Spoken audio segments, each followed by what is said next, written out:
That is a nice dose of energy, some new energy here on a Saturday morning. I woke up to some rain, but it's going to be a beautiful day. And that's the spirit that we have every morning, that God gives us the energy to wake up and work for another day, see this beautiful community. Now, we've been talking a little through the song about how this is not only a process at City Hall between the council and the mayor, but it's about delivering jobs and real economic development opportunities to our neighborhoods. It can't only be a few individuals who understand the programs that are available to businesses here in the city who utilize them for only certain projects.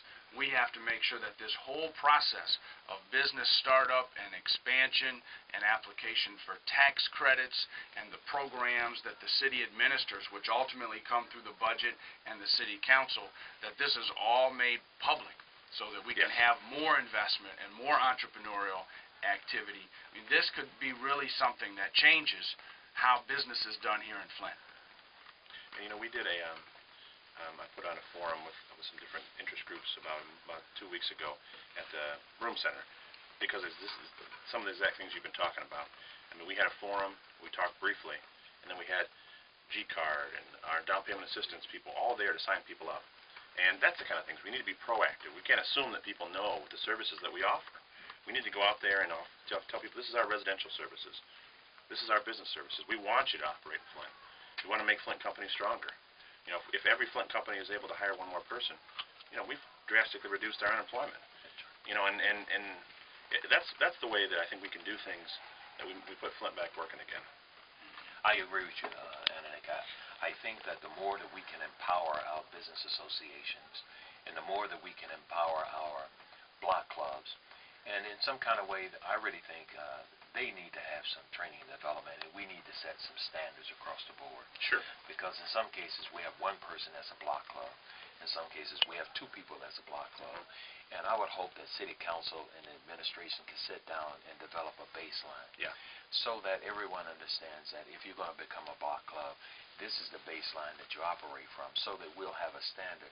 And I think to some extent, what that will do is enable us then to be able to more effectively utilize block clubs and neighborhood associations. I think they're key to master plan. I think they're key to public safety plan. I think they're key to economic development plan. I think they're key to community development plan. I agree with you. And I think even beyond that, we have to find ways to reach out to people that haven't felt a need to join a block club, to make sure that their interests are, because every person who's in the city of Flint, whether they're a homeowner or a renter, they've been there 10 days or 100 years, they need to feel that the government is working for them. I agree with you. One of the things that has really concerned me, and I know that it's concerned Dane, has been the concept of the image of the perception of the word shrinking cities. The reality is in the future, an administration and the city council can help dismiss those negative perceptions about that, and help them to understand that what we're really saying is we don't have 200,000 people. Yeah. We have 100,000 people. We're not talking about shrinking land. We're talking about more effectively utilizing the lands that we have. But that's where I think will be helpful. I think a lot of it is the terminology, the way that people use things. And it's, as we do a planning process, whether it be for business or economic development or that's what we'll do. We'll have this neighborhood action process where we go out to every corner of this community. 3 neighborhood cluster plans in each of our 9 wards, 27 plans citywide, because we want people to know in all parts of the city that there are areas that have been designated for different federal tax credits and state tax credits. These aren't only downtown programs. No. The state Renaissance Zone stretches up North Saginaw, and we need to have the neighborhoods that are along North Saginaw, like the North Saginaw Business District that's already been pushing some of that.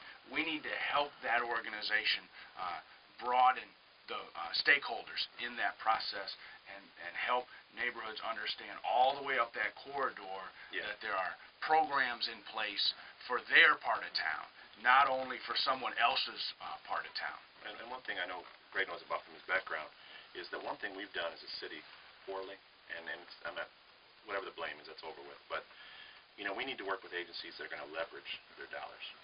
You know, it's important to say if a business district or a nonprofit or an economic development entity gets city money, they need to go out there and try to make sure they get nonprofit and federal and state money, because that money multiplies, and you can do a lot more with it. I mean, you know that from your background. No, I agree with you.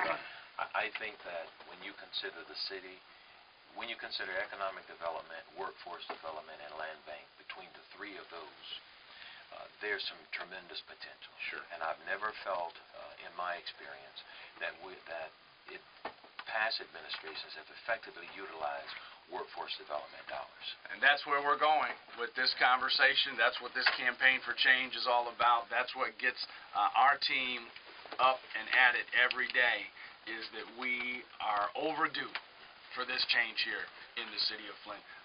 President Jimmy Carter's no longer in office. It's President Barack Obama, and there are new opportunities in this country. There are new opportunities here in this city when we come together. Before we have to sign off, I want to thank all of you for listening in and being a part of our show.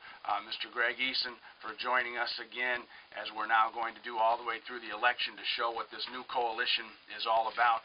And Councilman Jim Ananick, we know that you're not up for re-election. We appreciate you still working hard for this community. It may be election season. You're still doing the work of the people. Thanks for joining us here this morning, and we'll be back next Saturday at 9:30 a.m. Rhoda will be back. We'll keep talking about jobs and economic development and how we can all work together to change Flint.